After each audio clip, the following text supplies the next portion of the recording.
दुनिया के हर कोने में छिपे हैं कुछ राज, कुछ कहानियां जो कभी समझ से बाहर थी। लेकिन हम उन राजों को ढूंढने आए हैं जहां अंधेरा कभी खत्म नहीं होता। स्वागत है डायनामिक डार्क में।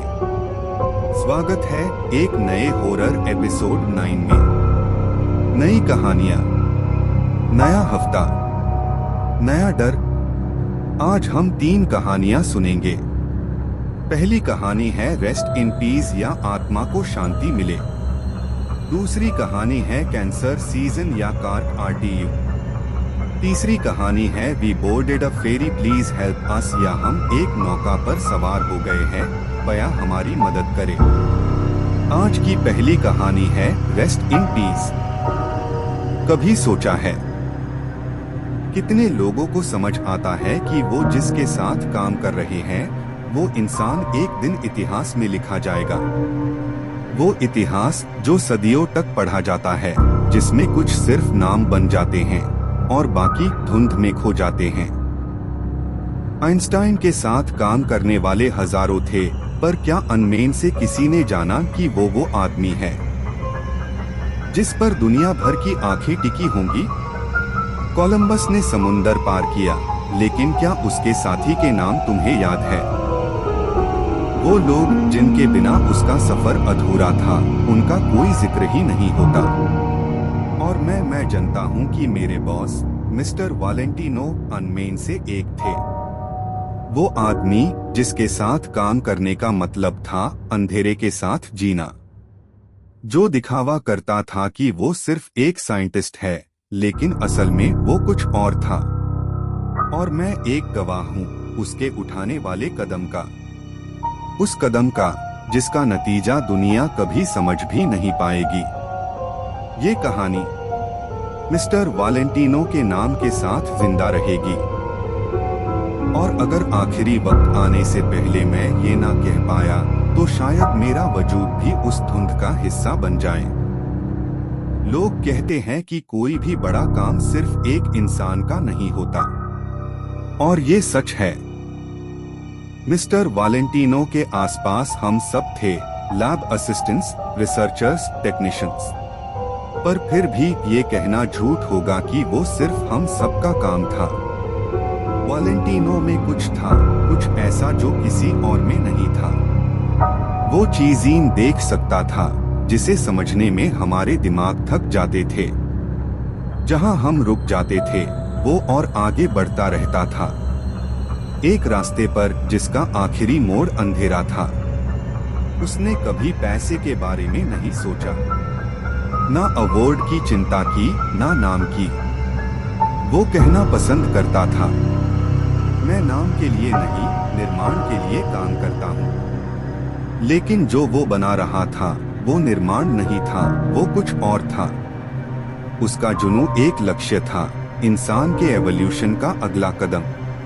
पर कभी कभी जब इंसान भगवान बनने की कोशिश करता है, तो बनाता नहीं, कुछ जगता है। हम जिस चीज पर काम कर रहे थे, उससे डिवाइस कहना या मशीन कहना एक बीजाटी थी। ये कोई छोटी इंजीनियरिंग का काम नहीं था, ये एक सोच थी, एक ऐसी सोच जो मानव समझ से पेयर थी। वो एक आइडिया था, शुरू में तो सिर्फ एक थ्योरी, पर फिर वो थ्योरी हमारी दुनिया से कुछ अलग चीज बन गई।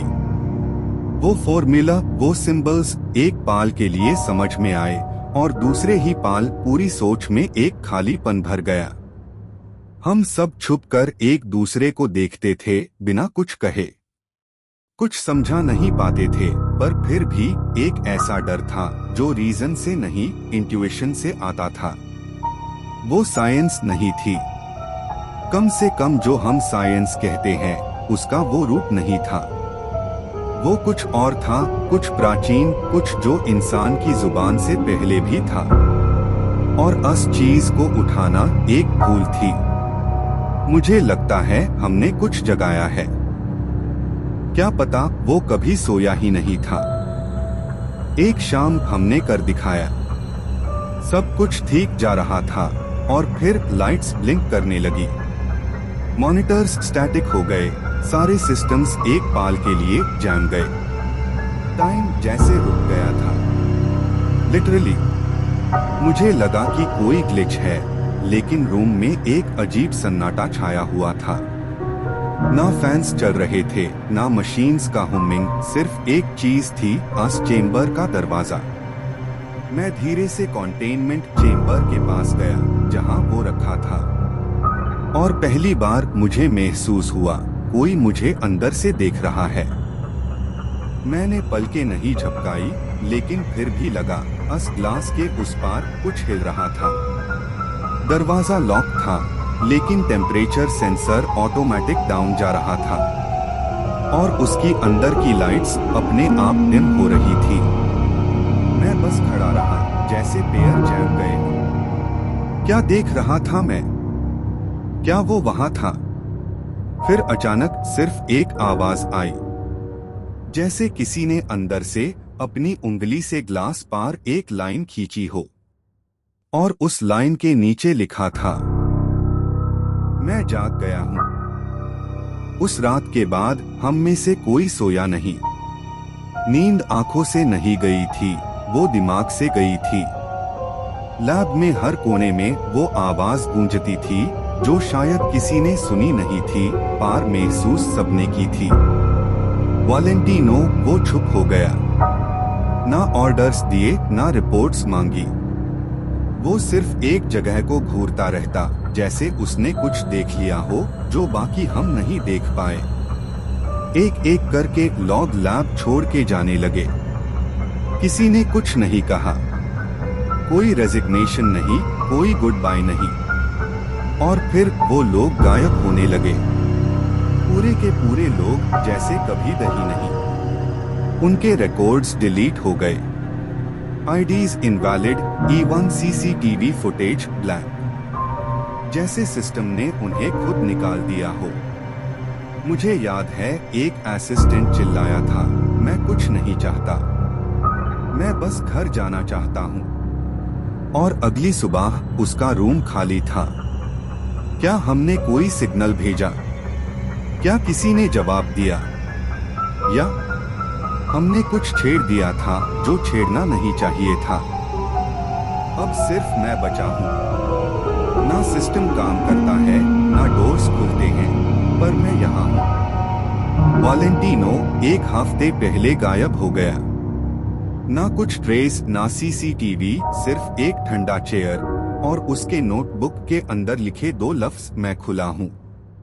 तब से हर रात लैब के अंदर से आवाजें आती हैं, खत खत सीढ़ियों के नीचे से, या उन्हीं मशीन्स में से जो बंद पड़ी है। लेकिन कोई बचा ही नहीं। मैं अकेला हूँ। ये मेरा आखिरी रिकॉर्ड है। शायद ये मिल जाए किसी को, या शायद उसी तक पहुंच जाए। लोगों को ये समझना होगा, वैलेंटिनो सिर्फ साइंटिस्ट नहीं था, वो एक दरवाजा था, और उसने उस दरवाजे को खोल दिया, और अब कुछ वापस आया है। Short pause, mic distortion. अगर कोई सुन रहा हो तो कभी मत खोलना, कभी मत खोलना। ये दूसरी कहानी है, कैंसर सीजन। मेरा दामाद जॉन मेरे पास खड़ा है, मेरी दोनों बेटियां चंद्रा और कुंद्रा भी यहाँ है। पार शेरल, मेरी बेटी शेरल, वो कहाँ है? यूज यहाँ होना चाहिए था, पर मेन यूज देख नहीं पा रही। शायद मेरी आंखों की रोशनी जा रही है, शायद मेरी जिंदगी भी। मेरा नाम एन मेरी ब्रैक्सटन है। शादी से पहले एन जोन्स पैदा हुई थी मॉन्ट्रोज, 26 जून 1950 को। एक छोटी सी जगह है जहां लोग ज्यादा सवाल नहीं पूछते। मैं बधाई हुई एक खौफ के साथ, एक ऊपर वाले से और एक अपने पिताजी से, दोनों से डरना सीखा। और फिर मैंने जॉर्ज से शादी की, मेरा पति। उससे भी मैंने डरना सीख लिया, तब तक जब तक मैंने डरना छोड़ नहीं दिया। आज मैं इस बिस्तर पर हूँ। हालत ऐसे है कि लोग कहते हैं जो कहना है कह दो। पर मैं ये इसलिए नहीं कह रही कि मुझे माफी चाहिए। मैं ये कह रही हूँ क्योंकि मैं मरने से पहले एक बात जिंदा करना चाहती हूँ। मैं दो बापों से डरी, एक आसमां में था और एक मेरे घर में, और तीसरा वो था जिसे मैंने शादी की, जॉर्ज ब्रैक्सटन, मेरे पति। हाँ, उसने मुझे मारा, हर हफ्ते, कभी छोटी बातों पे, कभी बिना वजह के। पर हमने उससे होम कोरेक्शन का नाम दिया, जैसे कोई स्कूल में डिसिप्लिन हो रहा हो। हाँ, उसने मुझे धोखा दिया, फोन पे, कागजों में, अनलॉग ऑन के बीच, जिनके नाम मैं कभी नहीं जानती थी। पर हमने कहा जॉर्ज थोड़ा भटक गया है। 25 साल तक हम उस सच के आसपास बात करते रहे, जैसे एक छोटे कमरे में एक लाश पड़ी हो और सब लोग उसके आईआरडी गर्ड बैठकर चाय पी रहे हो। पर आस लाश का कोई नाम नहीं था। मुझे लगता है सबसे बड़ा डर मार से नहीं था, सबसे बड़ा डर था कि कहीं कोई सच बोल ना दे, कि कहीं मैं खुद सच बोल ना दूं। वो दिन याद है मुझे, साफ याद है। वो दिन जब मैंने डरना छोड़ दिया। डॉक्टर ने कहा था स्टेज 3 कैंसर। मेरे पास गिनते के दिन बचे थे और पहली बार मुझे किसी और चीज का डर नहीं रहा। वो घर में था जॉर्ज, अपनी यूजुअल गुस्से में, कुछ बर्तन पटके, कुछ चीखा। पर आज दिन मैं चुप नहीं थी। मैं सीधा उसकी आंखों में देखा और उस पाल मुझे महसूस हुआ कुछ अंधेरा मेरे अंदर से उतरा, जैसे सालों से बंद एक ताला खुल गया हो। मैं नहीं चीखी, नहीं रोई, मैं सिर्फ खाती रही उसके सामने। और उसने पहली बार अपनी नजर झुकाई। वो अंधेरा, वो कोई भूत नहीं था, वो मैं थी। वो मेरी वो सारी आवाज थी जिसे मैंने 25 साल दबा के रखा था। और उस दिन जॉर्ज ब्रैक्सटन पहली बार डर गया था। वो रात ठंडी थी और बहुत शांत। अजीब सी खामोशी थी घर में, जैसे हर चीज रुक गई हो। उसने मुझे पीटना शुरू किया, जैसे हमेशा करता था। पर आज मैं वैसे नहीं थी। मैं खुद को छुपा नहीं रही थी। मेरे हाथ में एक पत्थर था, गार्डन से लिया गया। उससे समझ ही नहीं आया कि मैं हारी कैसे हूँ। वो चीखा नहीं, उसने कुछ कहा भी नहीं, बस गिरा और फिर कभी नहीं उठा। वो इतना हल्का लगा जैसे 25 साल का बोझ उसके साथ गिर गया हो। मैं छुपाई नहीं, कहीं भागी भी नहीं, बस बिस्तर पे बैठ गई और कुछ नहीं सोचा। बस एक ख्याल था, मैं अब कभी नहीं डरूंगी। और अगले दिन शरल ने पूछा, पापा कहाँ गए? मैंने बस कहा, वो तो गए। मैं जेल नहीं गई। किसी ने पूछा भी नहीं। सबने माना जॉर्ज का हार्ट अटैक हुआ था। मैं कुछ नहीं बोली, सिर्फ चुप रही। पर वो चुप सिर्फ दुनिया के लिए थी। रातों में मैं अकेली नहीं थी। हर रात बिस्तर पर लेटे हुए एक आवाज सुनाई देती थी, बहुत धीमी, जैसे कोई सीढ़ियों के नीचे से बोल रहा हो, एन मैं अभी गया नहीं हूँ। कभी किचन से आवाज आती, कभी उसके पुराने आर्म चेयर से, जहाँ वो बैठा करता था। एक रात तो उसकी घड़ी भी चलने लगी, वही घड़ी जो उसकी मौत के दिन बंद हो गई थी। मैं हर दिन प्रिटेंड करती थी कि सब नॉर्मल है, शरल के लिए, पोटी के लिए, खुद के लिए। पर मैं जानती थी जॉर्ज गया नहीं, या शायद मैं ही उससे जाने नहीं दे रही थी। शरल, मेरी बेटी, वो कहाँ चली गई? रोज वो यहाँ होती थी, मेरे बिस्तर के पास मेरी हाथ थामती थी। पर आज कमरा खाली है। क्या उसने कुछ देख लिया था उस रात? क्या उससे पता था मैंने क्या किया? वो कुछ नहीं बोली, बस एक दिन चली गई। कोई नोट नहीं, कोई कॉल नहीं, सिर्फ गैप। कभी कभी लगता है जॉर्ज ने उससे भी ले लिया, जैसे उसकी रूह यहाँ फिर से घूमती हो ढूंढते हुए शेरल को। मैं जानती हूँ मैं स्वर्ग के लायक नहीं हूँ, पर अब मुझे वो अंधेरा दिख रहा है, वो अंधेरा जो सिर्फ मुझे दिख रहा है, और वो आवाज जो कहती है एन वक्त हो गया है। अगर शेरल सुन रही हो, मैं सिर्फ एक बात कहना चाहती हूँ, माफ कर देना। तीसरी कहानी है We boarded a ferry, please help us। मैं अकेला नहीं हूँ और लोग भी हैं यहाँ, लेकिन उन्होंने नीचे के फ्लोर्स में उतरना शुरू कर दिया है। बॉयलर रूम तक पहुँचने का सबसे सेफ रास्ता चुना गया है और वो सब उसी पाथ पे हैं। मैं उनसे जलन नहीं करता, क्योंकि मेरा काम भी आसान नहीं है। मुझे यहाँ पैसेंजर कैबिन 3 में बंद कर दिया गया है। पूरा फ्लोर में सिर्फ ये एक कमरा है जिसके दरवाजे पर लोटस का निशान बना है। मुझे कहा गया एक हफ्ते तक बस ये दरवाजा बंद रहे, और अगर जनरेटर चालू हो गया तो मैं नीचे जा सकता हूँ, लेकिन तब तक मैं बस ये आवाज सुनता हूँ दरवाजे के पीछे से खरोचने की, जैसे लोहे पर किसी नीले हाथों से, जैसे कोई अंदर घुसना चाहता हो।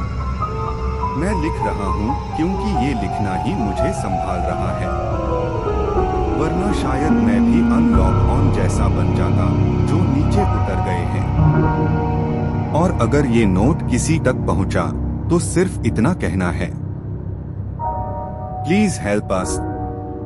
मैं फंसा हूं पैसेंजर कैबिन नंबर 3 में। पूरे फ्लोर में सिर्फ एक ही कमरा, ये वाला, और इसके दरवाजे पर बना है एक निशान, एक कमल, लोटस। बाकी सब कैबिन्स नॉर्मल है, रस्टी मेटल नंबर प्लेट, बस इतना ही। पर यहाँ किसी ने जानकर ये निशान बनाया था। ये पेंट नहीं लगता, जैसे दरवाजे के अंदर से उतरा हो, जैसे जलने के बाद कोई चेहरा छाप जाता है। और ये कमल परफेक्ट है, हर पेटल सिमेट्रिकली स्प्रेड, बिल्कुल अननेचुरल।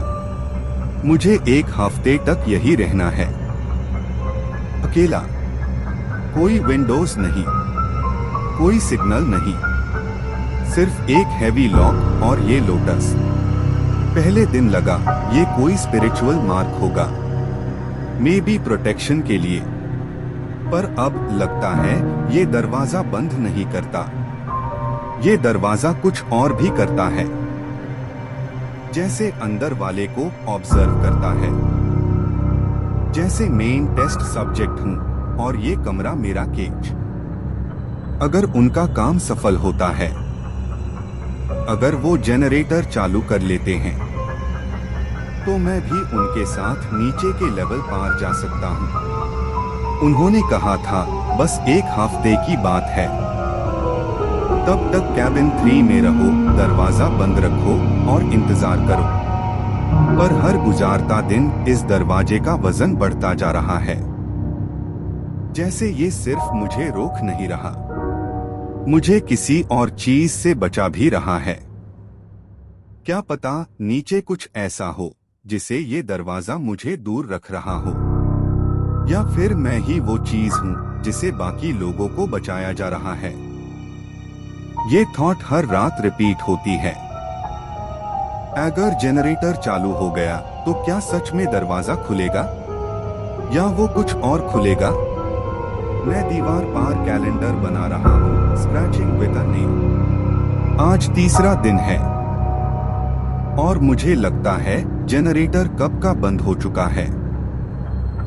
मैं बस ये उम्मीद करता हूँ कि दरवाजे के उस पार से जो खुराचने की आवाज आती है वो किसी दिन रुक जाए।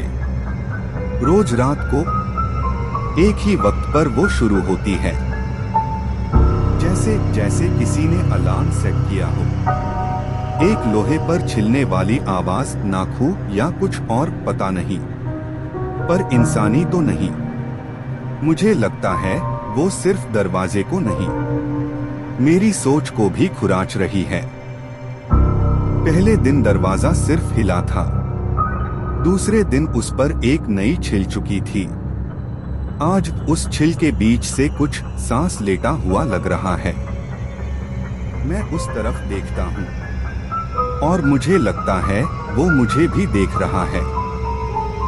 वो आवाज रुके, बस यही चाहता हूँ, क्योंकि मुझे लगता है जब वो आवाज रुक गई तब दरवाजा खुलेगा।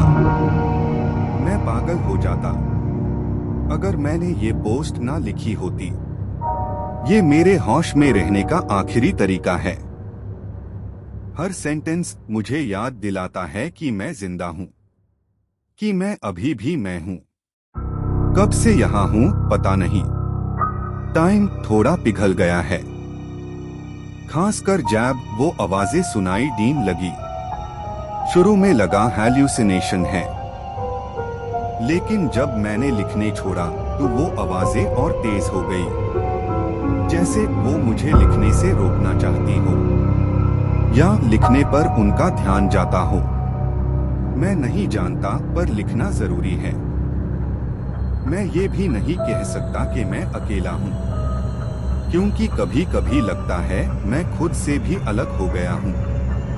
मैं अब तक जिंदा हूँ और वो अब तक अंदर नहीं घुसे हैं, पर दरवाजा ज्यादा देर तक नहीं टिक पाएगा और मैं भी नहीं। क्या तू मुझे सुन रहा है? अगर कोई यहाँ तक आया है, कोई ये सुन रहा है, तो मेरी बात ध्यान से सुन। ये कैबिन 3, इस दरवाजे को कभी मत खोलना। चाहे अंदर से कोई पुकारे, कोई रोड ह्यू चिल्लाए या कोई तुम्हारा ही नाम ले, मत खोलना। वो अंदर आने के लिए नहीं, अंदर ले जाने के लिए हैं। उनका वजूद समझ से पेयर है। वो बात नहीं करते, वो सोच में घुस जाते हैं, और जब घुस जाते हैं तो तुम खुद को खुद नहीं पहचान पाते। मुझे डर है, अगर मैं कभी कैबिन 3 से बाहर आया तो मैं नहीं रहूंगा। मैं सिर्फ उसका राख हो जाऊंगा जिसे तुम कभी मैं कहते थे। तो अगर किसी दिन कोई डोरबेल बजाए और कह रहा हो मेन कैबिन 3 से हूं, तो भाग जाना। मैं लिख रहा हूं शायद आखिरी बार। पर अगर ये मिला तुम्हें, तो याद रखना कुछ दरवाजे सिर्फ बंद रहने के लिए होते हैं। ये था एंड ऑफ एपिसोड 9 का डायनामिक डार्क। अगर आपको ये डरावनी कहानियां पसंद आई हो तो सब्सक्राइब करें, लाइक करें और शेयर करें अपने दोस्तों और अपने परिवार वालों के साथ भी। तब तक के लिए डरावनी कहानियां सुनते रहिए, क्योंकि हम जल्दी वापस लौटेंगे एपिसोड 10 के साथ। नए डर, नए अंधेरे और नए राज लेकर नई 3 कहानियों के साथ।